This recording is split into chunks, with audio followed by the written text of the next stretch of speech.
Fallout 76.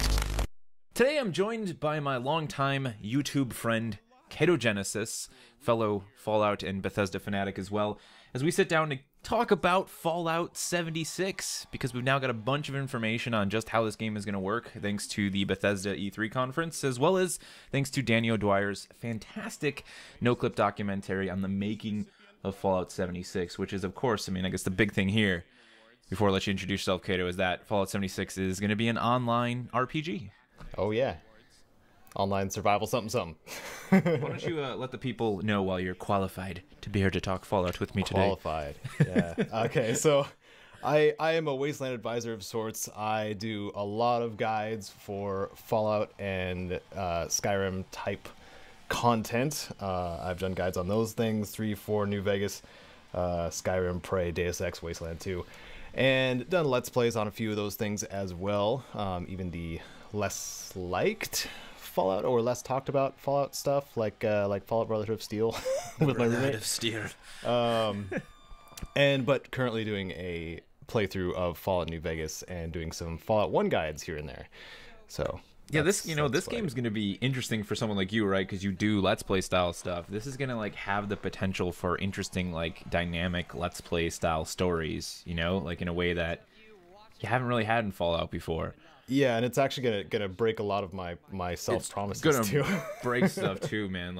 People like Camel, for example, Maddie, who focus on single player, Camel, who focuses on lore and stuff like that. Although they did actually say, there were interview with Todd Howard at IGN during E3, that they have plans after launch to let people run their own private servers with mods. Yeah. So while it won't be at launch, yeah, there will be a time where Camel will be able to do stuff like that. Which he's been doing stuff like that on Skyrim still, So yeah, so Camel's a machine though. Yeah, I don't think he'll mind wait. I don't think he'll mind waiting a little bit to be able to do that. But for the most part, when you play Fallout 76, you are going to be playing in an online world, whether you play alone or with a group of up to 4 people, as they currently have it set.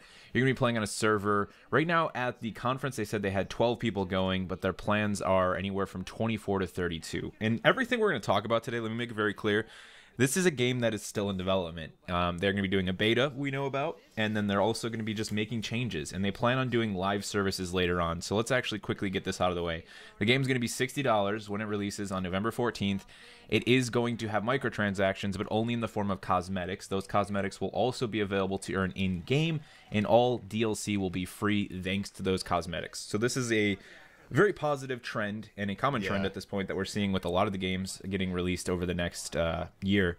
And so that's gonna be great, man. They're gonna be able to do live services, grow the game world, and make this a place where people can hang around in it for potentially quite a few years, and then maybe mods will blow that up even further. I'm excited to see what happens after launch and how it grows, especially. So let's I want to just get some formalities out of the way, right? So Caedo and I were talking about this a week ago. We made a video, actually. And then I was like, why don't we just wait till we have more information? And one of the things we were both kind of thinking about was, they won't do PvP because we're like, where do they have the skill set? It's not as if they couldn't have hired other people. But then I forgot they had Battlecry, which is now one of their studios. And they were working on their own little, free-to-play sort of hero shooter PvP thing. That's made up of people like Chris Meyer and Doug Mellencamp, who are MMO veterans, including work on Star Wars Galaxies. So they brought them over. They gave them the Quake netcode, and they were like, hey, check out this engine that's been making games since Morrowind and turn it into multiplayer. And that's what they did. So, they've got that figured out. Dedicated servers. I'm not really too concerned about any of that stuff, I guess. Let's dive into the map, though. I think this is actually the thing that gets me most excited, in that I think for any of you out there who are the idea of playing with other people on the map. I think when you think about the things they're doing with West Virginia as a map, it just gets me excited for the idea of a multiplayer Fallout. Yeah, the way they described it too, weather patterns happening in the distance kind of thing, setting it up to do that, and just generally being able to explore things with your friends, that in itself is the selling point for me, because I always wanted to do that. I think a lot of people did, right? I think people get upset because they know they're gonna have to deal with PvP to some extent, but even that's being tuned still. So who knows? They could have a PvP flagging system long term. Who knows what direction they want to go with that. Plus, you don't lose anything. You spawn back somewhere. So they're doing this softcore PvP. It's not like Rust where you lose your entire character. it's going to be like Sea of Thieves, I think, in the way that, yes, there will be people who grief, but those people will get bored, man. And more often than not, you're going to have a good time. And you know what? Typically, griefers like that, they get to function well in a game like Rust because you're so ill-equipped. But in a game like Fallout, where there's like more of a balance of gear, like griefers are just going to have less a chance of being successful. Like Sea of Thieves is like this because it's really balanced, right? Like people try and grief you and then you just wreck their face like 3 times in a row. And it's more a matter of like, are you tired yet of failing to grief me?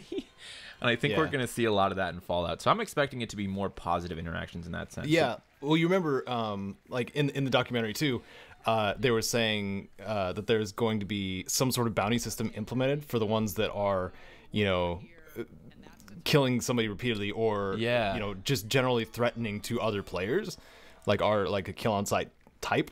So like there'll be that extra there'll reward. be consequences, you know, for setting yourself up like that. Especially as they currently have it with you being able to see other players on the map. You'll be able to look on the map and be like, oh, stay away from that guy, you know, and maybe like run over to some other player and say, hey, dude, this guy's coming your way. How about we like group up and defend? Like, yeah, this is just, I love the whole concept of remove the human NPCs and let the players be the human NPCs. Right. And then let them deal with all the wonderful threats that we would get in a Fallout game typically, and then blow that up. So they said they have like over 64 like individual creatures now, including a bunch of stuff set in West Virginia folklore. So we were just talking about the Mothman. There's a bunch of other stuff, I forget the names of them, but all these crazy creatures from West Virginia lore are like in the game. That's like that's full more on bosses. That's more enemies than all previous Fallouts too. Like maybe even I dare say all of them combined. It's gotta be, yeah. I mean, that's a huge pool, man. From like weird bugs, there's you know, like living and breathing plant life that's gonna be able to like potentially kill you. We don't really know, but they talked about plant life that is like sentient essentially from the mutations. I love this because so we're still gonna have like a bandit faction. That's the Scorched, which are these new intelligent ghouls, essentially ghouls that haven't like ghoulified enough to the point where they can't wield weapons. But honestly, when you think about it, like what did bandits do in regular Fallout? They were just like irritating cannon fodder the majority of the time. Like some of the best moments were when you went after like a specific individual, or you went after, you know, like a big monster, fought a Deathclaw or something like that. So it's like we're getting all of that, and then instead of just having these AI bandits, which are usually daft or really deadly depending on the difficulty you play on, you get to have real players potentially playing the bandits. I actually just feel like it's this perfect fit that I would have never have thought of for like Fallout. Yeah. The idea of humans like filling in those slots, and that gets me. And well, having I figure having the Scorched, they probably, I mean, they described why they did it anyway, but I imagine the main reason why the Scorched were basically replacing the NPC raiders is that you can visually tell the difference between a player. Yeah, exactly. And that was a smart move there. Because that was a problem they talk about in the NoClip documentaries, like when they had NPCs plus players, you were trying to distinguish where the gunshots were coming from, and then when you got there, it was like, well, who is it? You know, is it a... Yeah, I mean, it just, it gives that awesome opportunity for players to, you know, like if you play with 4 friends, maybe you just want to be bandits. And I'm not saying you're griefers, but you're like actual good bandits. You know, you like consider your attacks on people, and you set things up and stuff like that, and you dress like bandits. Like that's going to be pretty cool. But to get back to the map, because let's just hit on the idea of it being 4 times the size of Fallout 4. So the devs actually said on Twitter, I saw them respond to an individual, that density is really important for them. And they actually feel this map is going to be as dense as Fallout 4's map, but they are focusing on making empty space between things. And right away, the takeaway I got from this was, I didn't like Fallout 4's map for this reason. I like Fallout 4's map. I like the verticality of it. You know, we're gonna get some of that here, even though it's more rural than it is urban. But it was so crammed on top of itself, you know. Like I was playing modded the other day, and I was just like walking from one thing to the next. And there's like very few instances where you can just go discover a new place without hitting like 20 other places along the way. And I get that there's moments where it could be overwhelming. Yeah, I get that some people like that sense of overwhelming, but I feel like you could do a better combination of what like Fallout 3 New Vegas had, where it was really special when you ran across like the counterfeiting cap shack in Fallout 3. You know, and what they did in Fallout 4. And that's what the devs seem to be focusing on. And obviously that sense of scale is going to be really important for having actual players on the map. So this is the first time that since Fallout 3, I think, that I am in advance, before the game comes out, really excited about a Fallout map and the idea of exploration. Yeah. I mean, what do you say beyond that? Like, yeah, I mean, it's just like they look like they're just doing a really good job of it, you know? yeah. And you already said like it's the entire state. Yeah, you know, they cramped it. What they talk Virginia. about was it harbors, was it ferries? I forget the name of these places. It was one of the harbors or whatever, right? That was like, I guess they said it was hanging over into Maryland, and they were like, we'll just push it back down. Yeah, into so West they Virginia. like scaled stuff down, like just grab that because it's a cool place. Bring it over here. So like scrunch stuff together to make it a square map too, which is what they were going for. it got to the point with the No Clip documentary actually where I was like, I don't know if I want to like look at the screen while I'm watching this. Yeah, You know, because it's like that's my favorite thing about Fallout is like that mystery. So it's like every time they showed like unique location, I'm like, I gotta forget about that place. Want to find it on my own. yeah. Well, I kind of knew for a fact though, like because of the vastness of it, like I'm still gonna be discovering a crap ton on my own. Yeah, anyway, you know, so. like all the details and like the weird creatures, and we're still gonna have robots and stuff like that. Plus, you know, this will be a great chance for them to do what I think they did do a good job of in Fallout 4, which is environmental storytelling. I know you actually made you talked a lot about this, Caedo, with just little things in the environment that told stories in a lot of your videos. And like this is the perfect chance to highlight that, to not have it be, oh, I'm like so caught up because I just ran into this NPC who is now a part of this environmental storytelling, but I'm distracted by that. And instead it's like, oh, I killed these weird bugs, and now look, there's this dead body here. Like, I'm sure they're still gonna, you know, have bits and pieces of that stuff, and we'll be able to use the environment to like kind of make up our own stories a little bit more on top of the, you know, the folklore stuff they're doing with West Virginia. So that has me really excited to be able to, again, experiencing that all with friends, man. If that means that there's a chance that I gotta deal with the griefer once every night, I'm like super on board. Like totally worth it. Totally worth it. And I don't know, man. The recovery seems like a lot easier. Yeah, they said just so spawn at the no matter checkpoint, like we were saying. In terms of so this is what I want to talk about with the building. So we now know you can build anywhere. They did say there's actually restrictions outside of Vault 76. And I even heard people say, this was from one of the E3 interviews, that they're going to have like quests to like defend the vault sometimes. Yeah. To like encourage and people and to control not points. There'll be control points. Yeah, the control points. Yeah. So that'll be pretty And neat. On the sense of like human players can be NPCs type thing, I was seeing in I think the Fallout Fanatics on Facebook, one of the groups I joined. Somebody's like, I can just create a Breaking Bad situation. I'm just gonna be, you know, the wasteland drug dealer. Yeah, you can. You can just get a chem station to just sell cool drugs to people. You can do it with food too. They talked about being able to. They said they're also experimenting with the idea of like having a robot you can leave behind to like sell your stuff for you. But even if you can just do it yourself, you know, I mean, you have a game that is made up of a community of role players. Like, that's what people do when they play Bethesda games. They role play. So the idea that we're going to have more griefers than we are role players is just, like, a fallacy to me. Like, there's going to be a bunch of people doing exactly that. You're going to find some guy in the wasteland. He's going to tell you some ridiculous bullshit story because that's the character that he's made up. Like, I could just see someone walking around right now with a single backpack and no gun, just, like, asking for food and stuff because they're like, my people abandoned me or something. Like, it's going to be ridiculous, dude. It's going to be... I just feel like there's going to be so much of that. And, you know, with the crafting system, the survival system, so food and water are necessary. You know, there's going to be people, like, running their own shops and stuff. I mean, you can craft armor, guns, ammo, food, they said. The guns now have degradation. So, like, you know, if somebody on your server for a day is, like, this gun guy and he's selling all these dope guns... And maybe he, like, does it with, you know, maybe he trades even, and he's like, I just need food, and here's, like, this crazy laser pistol I decked out. There's just so many cool opportunities there beyond, like, having to acquire things through basic crafting systems once you start talking about other players. Yeah. I'm excited. I honestly, I couldn't be more excited. Jazzed up. One thing, the perks, man, we should touch on that. So I like the way they're doing perks this time. So sort of bringing back old perk systems. But now we've got, like, you pick a new perk card when you level up, and then you can only select so many of them at a time. So you essentially get to have character builds you can swap out rather than re-rolling. Yeah. That's perfect for a game like this, you know? On an extension of that, too, you probably wrote this down, the mutation stuff. Yeah, I was just going to say, we got to get to the mutations. I love the idea of that. That's so cool. Yeah, they related it to the older trait system. I mean, Fallout New Vegas had it, but... it's got a plus and minus So if you're, they were saying if you're exposed to radiation, you have the chance of becoming mutated in some way. And you can, of course, get it cured, or you can hold on to it because, what were they using as an example? Like you're more susceptible to disease, but your hit points increase. Yeah, your max hit points. Get more health. Stuff like that. Get sicker quicker. Yeah. Yeah.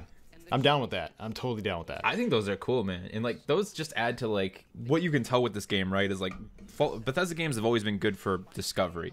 And you have entire subreddits of people who don't just play these games alone. This is something Todd Howard talked about. Like people play Fallout 4 together. I mean, look at all of the sharing that went on with the underwater exploration in Fallout 4. You know, through use of the power armor. Like this is gonna be one of those games where it's like now you have people running communities that are all about discovering things and figuring out all of the mutator perks. Like there's just so much stuff inherently in Bethesda games that is going to make it, I think, a positive experience. You know, I just want to keep getting back to the people being so concerned that everyone's just going to grief all the time. Griefing typically happens in games where there isn't a lot else to do. Like DayZ had the issue. Rust often had this issue in its early days, and it even does now because it's difficult to get to It's difficult to get to end game stuff in Rust. You know, to like build stuff. But this isn't gonna be a game like that. You're gonna be able to break out your little toolkit. And I love the way they're doing servers. So you're never going to see a server browser, but you're going to be swapping across servers constantly when you load into the game. So if you build like something, you build your little shack where you can sell your food and water supplies, right? And you switch to a new server with your friend, it'll just put that shack there as long as there isn't someone else's thing build there. And if someone else did build something there, it just packs it up for you, and then you can redeploy it somewhere else. Yeah, and because the server populations are so low, the odds of the chances of that happening, you know, like they've done some amazing things with the idea of like just like persistent worlds struggle with all these things, and they've come up with solutions to all of them, and I think that's really fantastic. Yeah, there's some really somebody was making a Rust comparison, and I was replying with, you know, it's a lot more like Conan Exiles because there's actually stuff to do besides kill other people. Yeah, Rust is based. Rust abandoned its PvE component a long time Rust ago. is PvP primarily. It's like all about that. Yeah. Why do you think it's and such even in a game like Rust, thing to get into? You still have people who like open up a McDonald's and sell meat to people. Yeah. By meat, I mean human carcasses. And that's it's funny. People like do stuff like that. So yeah, I think it's just gonna be. There's gonna be so many people out there who I know are gonna say no. Then they're going to see their friend who decided to give it a chance playing it, and before you know it, they're going to be playing it. I think it's just going to be that issue where there's so many people who are already like, this isn't what the people want. But it's like, you know what? That's not what being a creator is about sometimes. And I'm so happy to see them, considering we know they're like already going all in on Starfield, which is a single-player game, and Elder Scrolls 6. It's like, yeah, let them do something different. Let them flex their muscles. Let them learn from this. Who knows how this could influence? Absolutely. We already know that technology has influenced the future games. We know that things like the new weather, the lighting effects they're pushing for, you know, the fact that you get to drop a nuke, we should talk about the nukes, that actually changes the world temporarily, you know, as an endgame thing. Like, they're obviously learning a lot from this as a studio. Yeah. Remember that all their previous projects bleed into their new ones. If there's something that worked really well, that it comes back improved, probably. Yeah, it's gonna be great. So let's talk nukes. So nukes are essentially the game's end game to an extent. And I love the idea of these because they're like based not just around like go find the bunkers, but you actually have to collect the codes. So that's like a whole process of collecting the codes and then using those codes and using those codes to activate a nuke. And they mentioned like, you know, numerous ways you might want to use the nuke. So the first were the nest of those like flying. What were those things called again? You just mentioned it.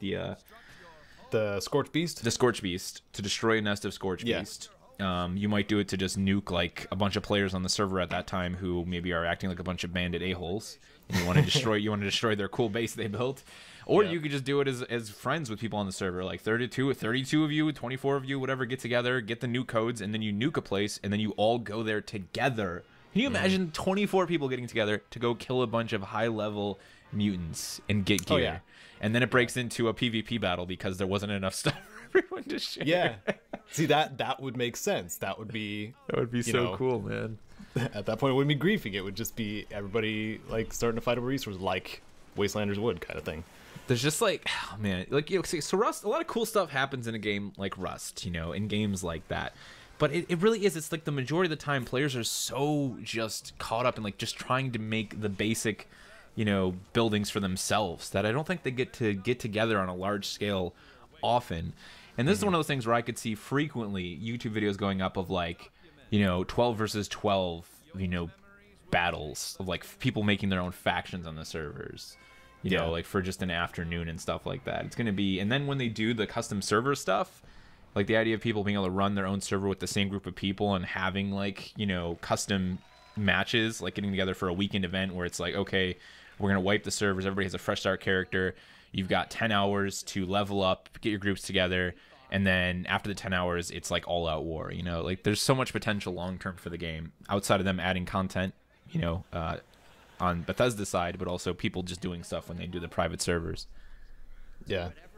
I'm just stoked to have something else that's post-apocalyptic, because like I've been playing Conan Exiles for the last like month and a half since its official launch, and like, you know, I don't have the connection with the Conan universe that I do with the Fallout one, but I see a lot of things in it that I am stoked to see in a Wasteland setting.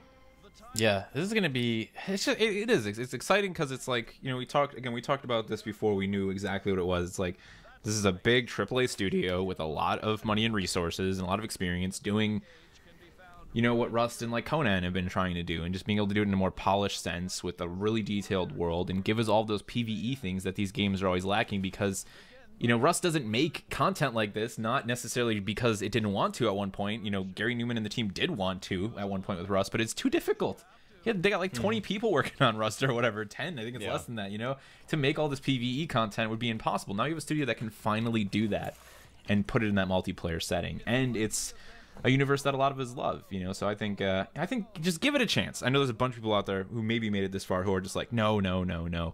I just think it's worth giving it a chance. I mean, the beta is going to be coming up. I know they're doing like pre-order for the beta, but I think there's also going to be like an open portion for the beta. So there's going to be a chance to play it, to help shape it. And it's like, just give it a try.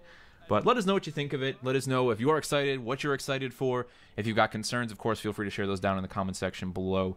All in all, thank you guys so much for watching. I'm sure we'll be back together again to talk about this in the very near future, likely after the beta. And yeah, we'll see you guys in the next one. Have a good one. You have been brought here for a purpose, the most important task of your lives.